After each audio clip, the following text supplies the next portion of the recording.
This week I'm going to be having a little bit more of an in-depth look at the FX Impact Sniper M3. This is a .25 air rifle and it's an FAC version. Now you may remember I had a little play around with this a few weeks ago, or a month or so ago, where I took it out into the woods just behind me here and shot a few squirrels and that with it. Well, this week I want to just play around with it a little bit and see if I can get it shooting out a little bit further. This rifle is it's geared up for sort of long range air rifle shooting, and the .25 caliber is ideal for this sort of thing. So yeah, today I just really want to kind of get the most out of this rifle as much as possible. So I've just zeroed this rifle. I've zeroed it at 45 metres, and I'm shooting within a barn here. This is just a fairly empty barn, so I've got a target, a cardboard box there full of stuff, and that so acts as a good backstop, stop any ricochets and that within the building.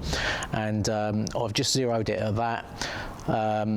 And it's shooting some nice little tight groups, so I'm quite pleased with that. The reason I'm shooting in the barn is because the weather outside at the moment is patchy rain, and also we've got sort of 20 to 30 mile an hour winds. So for that reason, just so I can get better kind of sound quality on the mics, and also it's not going to affect the pellet as much if I'm shooting indoors. So I've got less sort of wind knocking the pellet around, so I can get a better idea of what the rifle's actually doing. So I'm using the JSB King Heavy Exacts. These are a 33.95 grain pellet, so they're quite a weighty lump of lead, but that's ideal for longer range shots. You'll see I've got a Element Titan scope set on there at the moment. I've got a trigger cam set on the back of that. I'm using a rear bag just to give it a bit more support, and I've also got an Atlas bipod on the front there. So the beauty of these air rifles is that you can tune them into the pellets or slugs that you're using. It's a bit like home loading for a centerfire. Rather than adjusting your ammunition to suit your rifle, here we're doing it around the other way, and we're basically adjusting the rifle to suit the pellets that we're using. Now, tuning these rifles is quite an in-depth process. It's fairly straightforward when you get your head around it, but I'm not going to go too much into it because it's a little bit mind-boggling to try and explain it all over a short video. But there are videos online which go into some real in-depth methods of tuning it up. But for now, we're just going to keep it fairly simple. As I say, I've got it shooting a nice little group. It's fairly well tuned, I think, in my mind. So we're going to have a little play around and, as I say, see if I can get it pushing out to sort of 100 yards or a bit further.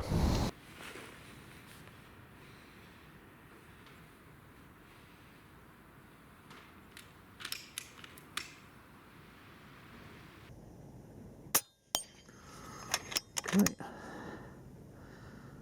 Again.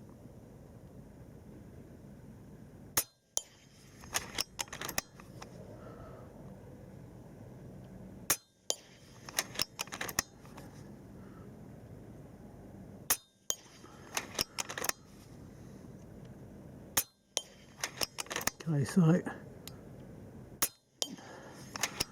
seems to be putting pellet on pellet there. Little bit of left to right, just because the target's swinging a little bit and we've got a little bit of wind there. Overall, that's pretty good.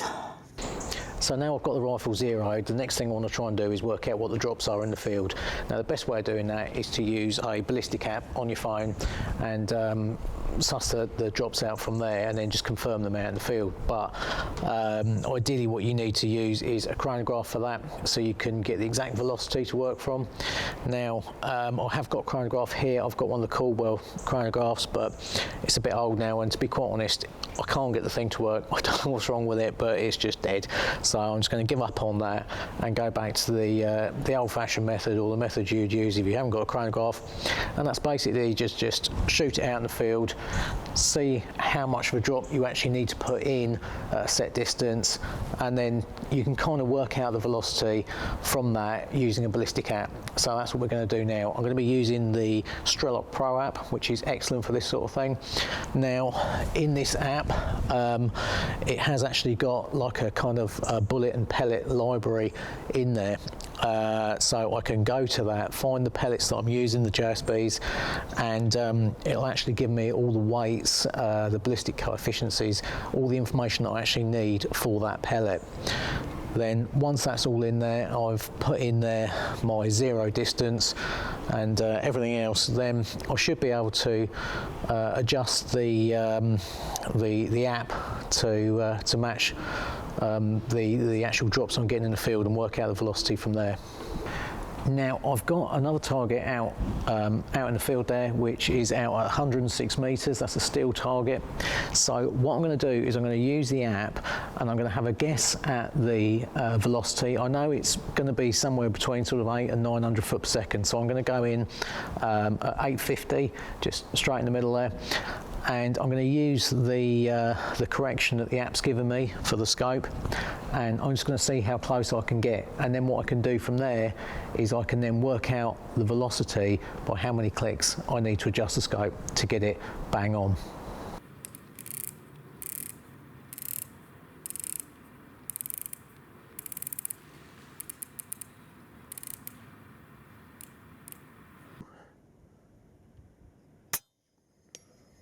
Okay,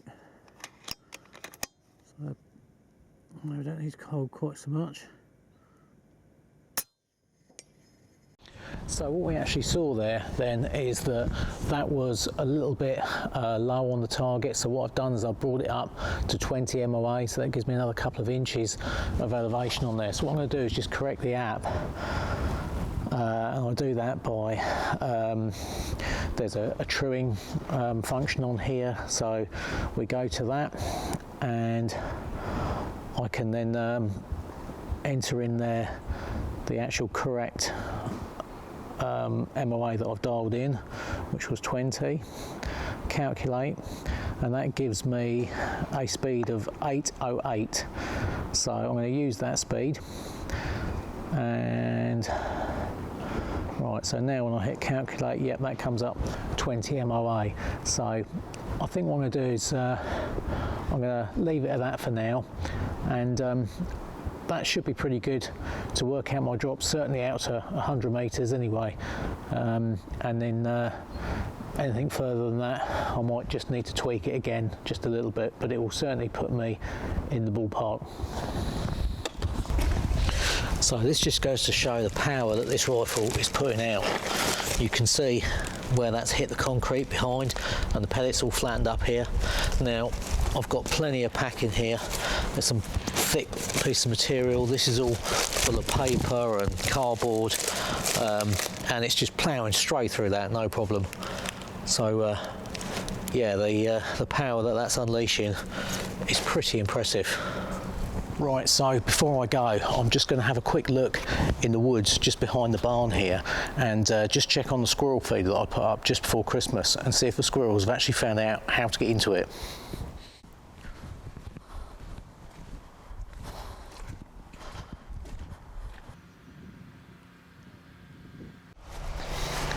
Well, as you can see by that, the squirrels obviously haven't sussed out that they need to lift the lid to be able to get to the nuts.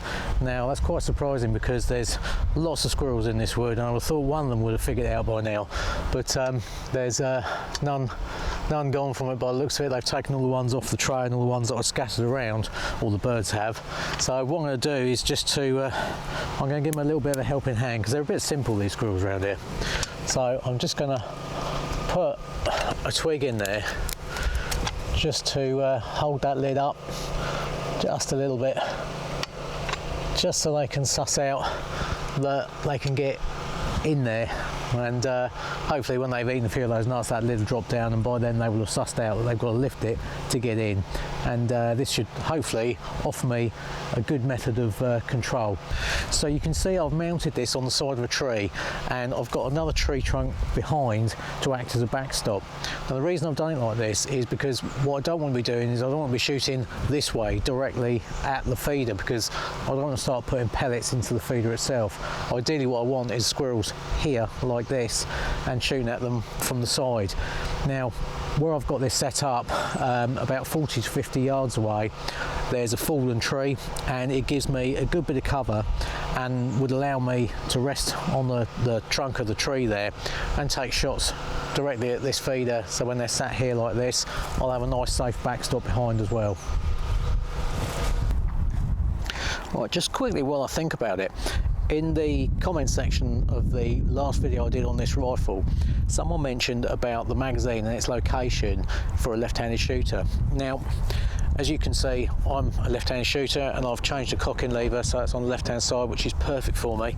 And it's a great thing that FX have actually sort of thought to make these rifles adaptable for left-handed shooters. However, the only thing that can't be changed, or at least not that I can see, is the magazine. Now that does stick out from the cheek piece there quite a bit, and it is right on your jawline when you mount the rifle. So for me to get the correct eye relief to the scope, that is in the way. So it is something that you will want to bear in mind. Now apparently, in the comments there, someone suggested that you could use a FX Crown magazine and it could be inserted from the other side.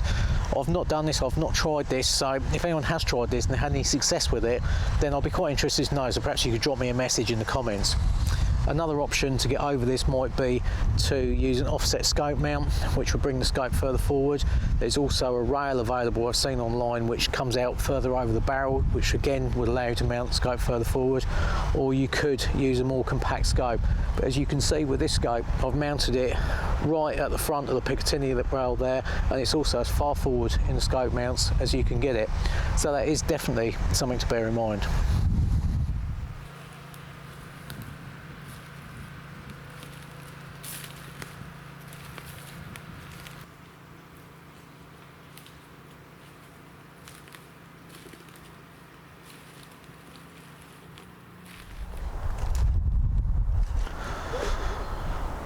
Well, it seems pretty dead today in the wood. It's unusual. There's usually something moving around. You normally find at least one or two squirrels, but yeah, it just seems pretty dead. But it's probably not an ideal time to be hunting. It's sort of midday. The weather's pretty crappy as well. It's pretty windy, and it's also looks like it's about to rain at any minute. So I think what I'm going to do is I'm just going to knock on ahead for today. I've got another farm which I'd like to have a look on because there's quite a lot of rabbits on there, so this little rifle will be ideal for that. So I think I'm going to pop out tomorrow evening, have a look at that where the weather's a little bit better.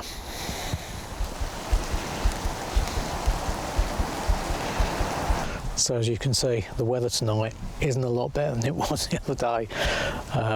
It's just light rain, but it's making it very difficult to see through both the thermal and also the night scope. I'm using the PAR 007 now on the back of the scope. Yeah, it's very difficult conditions tonight. I can hardly really see anything, so I'm definitely up against it.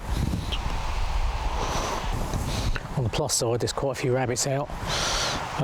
But I'm not going to be able to stretch the range as much as I was hoping to, so I think probably about as far as we're going to get this evening is going to be about 40 or 50 yards because I can't really see an awful lot further than that.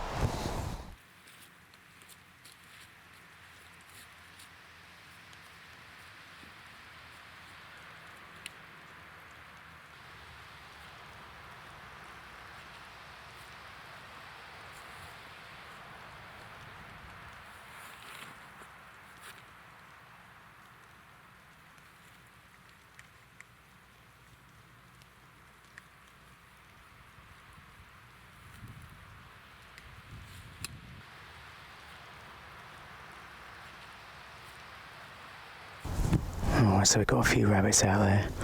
Got one here, which I've just managed to range with the accolades there. And he's at 50 metres, bang on, which is pretty much my zero distance, so let's go straight at him.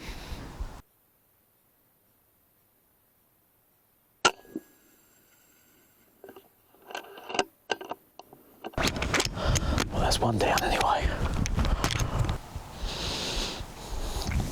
I've always found that a little bit of light rain and very light wind is usually quite good for rabbiting. It just helps to sort of hide any noise that you might make walking around, and also the sound of the shots. But this evening. There was a few out first thing, but after that first shot they pretty much scarpered in, or at least they scarpered into the hedge, which is sort of near a road at the bottom there, and when they're sat along that hedge you can't get a safe shot. So I'm just going to wait here for a little bit and see if one or two more come out.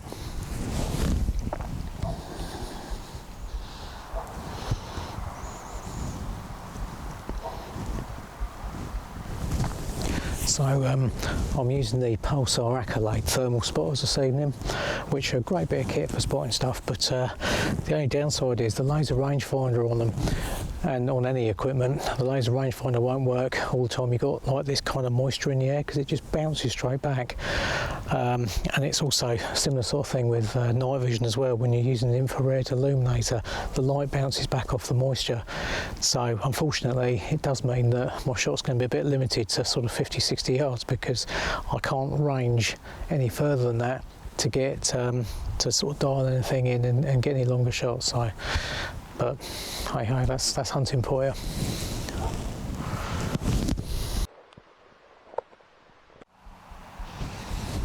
So I've got a couple of rabbits out in the field here. They've just come out of the hedge and they're playing around in the field. So I'm hoping I can get a shot one of them. I'm not sure the exact range, but they're no more than about 40-45 yards.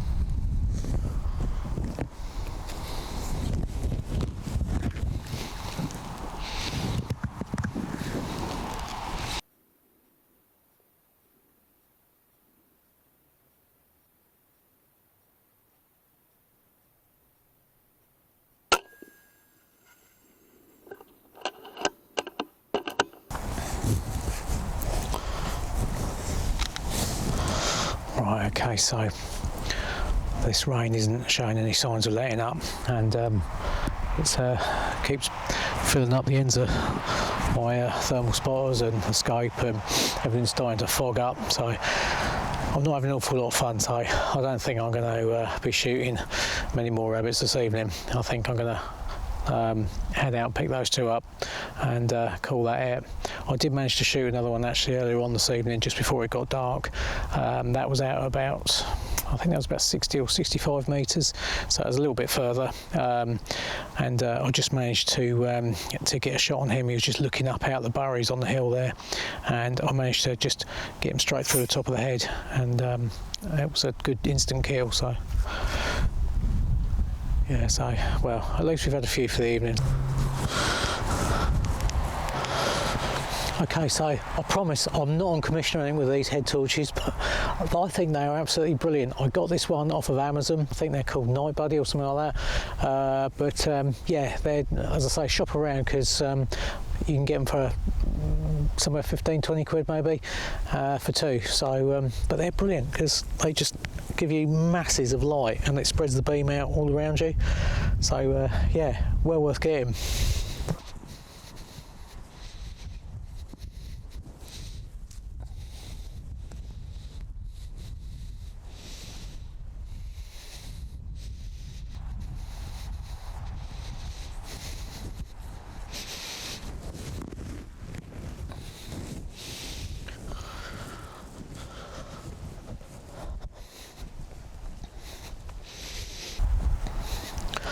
Right, well, unfortunately that's going to be it, I think, on here, but it's still two less. Nice little brace of rabbits there, and I've got another one in the truck from earlier as well. So I've got a few, but yeah, pretty dismal performance really, considering we've got a precision air rifle and there's a few rabbits on here. But there you go, we can't do much about the weather. Anyway, I hope you've enjoyed the episode. I'm going home to get dry. Thanks for watching, and please subscribe. If you aren't a member of Basque, it's time to join now. Basque, looking after your sport, looking after you.